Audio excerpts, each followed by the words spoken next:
உட்காருங்க உட்காருங்க உட்காருங்க இங்க உட்காருங்க இங்க உட்காருங்க உட்காருங்க உட்காருங்க.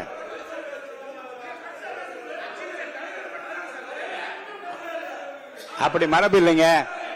ஒரே கட்சியில ஒரே யாருக்கு வாய்ப்பளிக்க வேண்டும் என்பது என்னுடைய உரிமை பார்ப்பட்டது. தயவுசெய்து அதை யாரும் குறுக்கிட வேண்டாம். நேற்று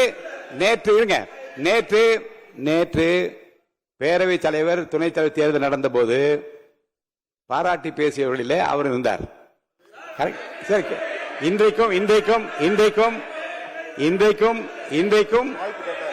இன்றைக்கும் அவர் வாய்ப்பு கேட்டிருக்கிறார், வாய்ப்பு தரப்பட்டிருக்கிறது. இப்போ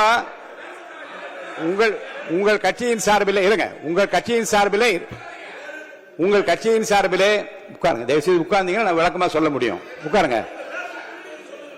நீங்க தான் பேசிட்டீங்க. உட்காருங்க, முதல்ல உட்காருங்க. நீங்க இல்ல முதல்ல உட்காருங்க. நீங்க இல்ல உட்காருங்க. தயவுசெய்து உட்காருங்க.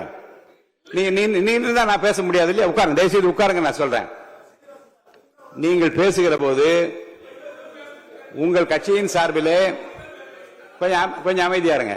உங்கள் கட்சியின் சார்பிலே தேர்தலிலே எவ்வளவு இடங்கள் கிடைத்தது, எவ்வளவு வாக்குகள் கிடைத்தது, எத்தனை சதவீதம் கிடைத்தது, எத்தனை பேர் உறுப்பினராக இருக்கின்றார்கள், எல்லோரும் ஒரு அணியில் இருக்கிறோம் என்றெல்லாம் பேசினீர்கள்.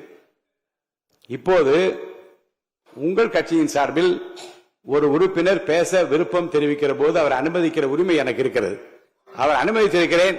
அதில் நீங்கள் சொல்லுவது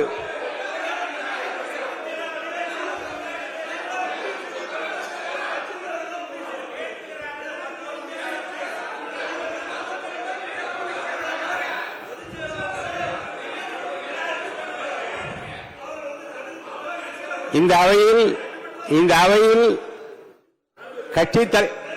ஒவ்வொரு கட்சியினுடைய தலைவர்கள் எடுக்கிற முடிவு அல்ல, அவை தலைவர் என்கின்ற முறையில் நான் எடுக்கிற முடிவுதான் இறுதியானது. நான் யாரை வேண்டுமா அனுமதிக்கலாம். அவர் அனுமதித்தது அவர் தான் பேசுவார். திரு வேலுமணி அவர்கள் நீங்க பேச ஆரம்பிக்கலாம். வேலுமணி அவர்கள்